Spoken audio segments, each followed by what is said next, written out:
There was something about the way the floorboards creaked under his boots, a mournful sound that echoed through the cavernous space.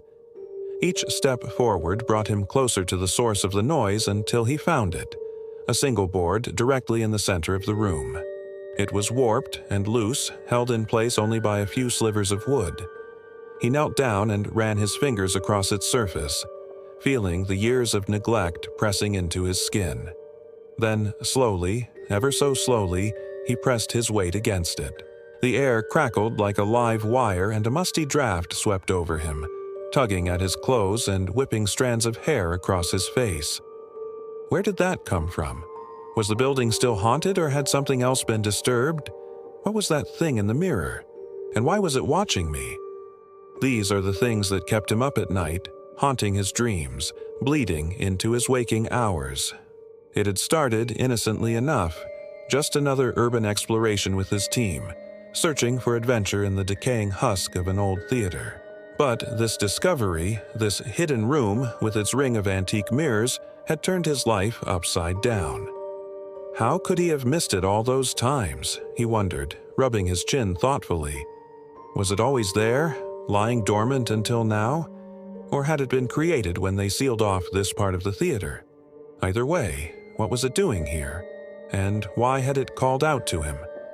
He traced the carving on the loose floorboard, a stylized capital letter E. Was it a clue? A warning? An identifier? He didn't know, but it gnawed at him like a splinter in his brain. Who had put that there? Why? What was its significance? As if sensing his thoughts, the wind picked up again, swirling around him, whispering secrets in a language he couldn't understand. Had he made a mistake? Should he leave? No. Curiosity had taken root, burrowing deep in his bones. There was something here worth discovering, something powerful waiting to be unleashed. His fingers tightened on the flashlight as he pushed the floorboard free, revealing the gaping maw of a staircase leading down into darkness. Taking a deep breath, he steadied himself, knowing there was no turning back. This was his moment, his opportunity to uncover the truth, to see what lay hidden beneath the theater. If he could solve the mystery of the mirror room, his life would never be the same. The flickering beam of his flashlight cut through the dust motes dancing in the stagnant air, illuminating rows upon rows of tarnished mirrors.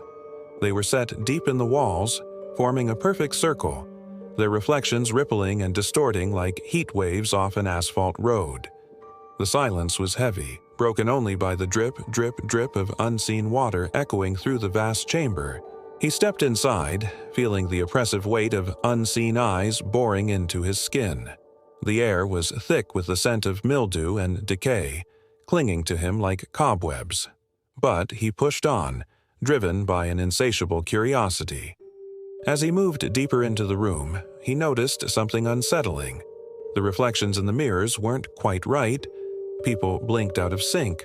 Strange, gaunt figures stood just behind them, and the reflections kept staring even after he'd looked away.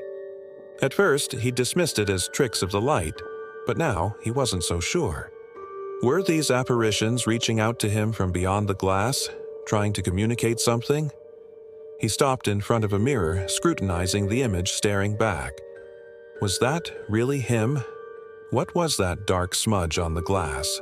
Was it a flaw in the mirror or a blemish on his soul? Suddenly, the reflection smiled, a slow, predatory grin that didn't match the apprehension on his face. Fear constricted his throat, making it hard to breathe. He stumbled back, knocking over a loose floorboard, sending shards of wood clattering to the ground. The sound echoed in the vast chamber, bouncing off the mirrored walls, mocking his terror. And then he saw her, or rather, he saw her reflection. She stood frozen in the shattered mirror, her back to him, a dark silhouette outlined against the dusty pane. Her name was Lily, one of his teammates, and she hadn't moved since they entered the room. In the reflection, she was still smiling, but now he noticed something else. In the real world, Lily's dark hair was pulled back in a tight ponytail, but in the mirror, a few unruly strands framed her face. It was a small detail, easily explained, yet it unsettled him. Cautiously, he approached her, his flashlight beam trembling in his hand. She was so close now that he could see the fine beads of sweat on her forehead, the slight flush on her cheeks. But as he reached out to touch her, she vanished, leaving him staring at the cold glass, his fingers sinking into nothing. Panic clawed at his throat, squeezing the breath from his lungs. Where had she gone? Was this some kind of trap? He spun around, searching the room, his eyes darting from reflection to reflection, desperate to find her, to make sure she was okay. But she was nowhere to be seen. Her disappearance left a gaping hole in his chest, a wound that refused to heal. Was he next? As the minutes ticked by, he noticed more anomalies. In one mirror, he saw a fleeting glimpse of a shadowy figure lurking behind a teammate. In another, he spotted a ghostly white hand reaching out to grab him. And then he saw it again, that dark smudge, that stain on his own reflection, inching closer, consuming him whole. He didn't want to look, but he couldn't tear his eyes away. What was happening to him? Was he losing his mind? Had he been trapped in this room too long? He needed to get out, to escape before it was too late. But as he turned to flee, he saw another horrifying sight. The entrance to the mirror room had vanished, leaving him trapped in a labyrinth of glass and shadows. Terror flooded his veins, turning his blood to ice. What had he gotten himself into? How could he have been so reckless? Now he was trapped here forever, condemned to wander these endless halls, pursued by his own mortality. He was lost, utterly and completely lost. Then he remembered Lily. She'd disappeared here. What if there was a way to bring her back?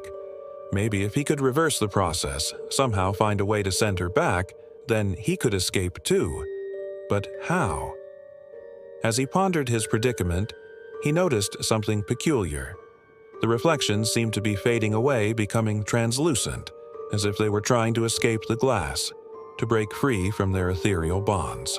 An idea sparked in his mind, a desperate, audacious plan. What if he used the mirrors themselves to send Lily back? But how? He searched frantically for a solution, his mind racing, his heart pounding in his chest. And then he saw it, the answer staring him in the face. The ornate silver frames surrounding each mirror were slightly ajar. With a surge of adrenaline, he flung them open, revealing not the dusty mirrored surface, but a swirling vortex of iridescent mist. It was his only chance. He hesitated for a moment, fear warring with hope, before stepping through the portal. The air shimmered around him, distorting the already distorted world. When he opened his eyes, he found himself standing in a place that was both familiar and strange. The abandoned theater was still there, looming over him like a skeletal giant. But something was different. The missing floorboard was back in place, the secret entrance to the mirror room sealed away once more. Had he escaped? Was he really back where he started?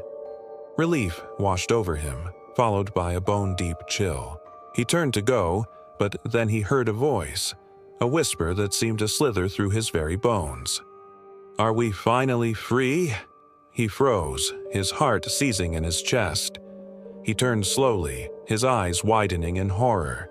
Standing before him were his teammates, or rather their reflections, their faces pale and gaunt, their eyes hollow and dark.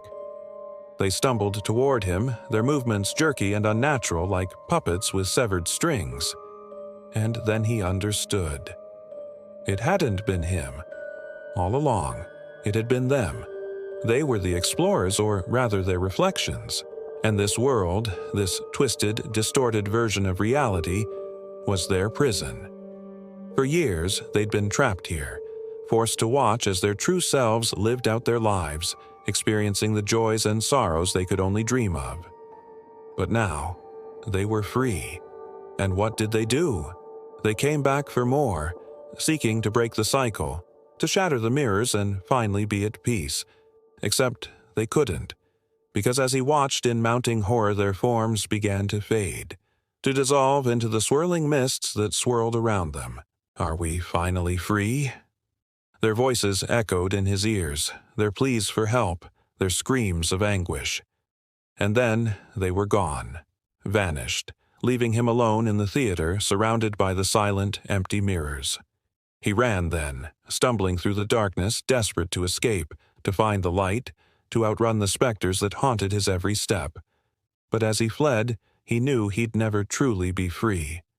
For now he carried them within him, those lost souls forever seeking to break free, forever bound to him by an invisible chain. And as long as he lived, they would live on, trapped in the mirror room, condemned to repeat their eternal, agonizing journey.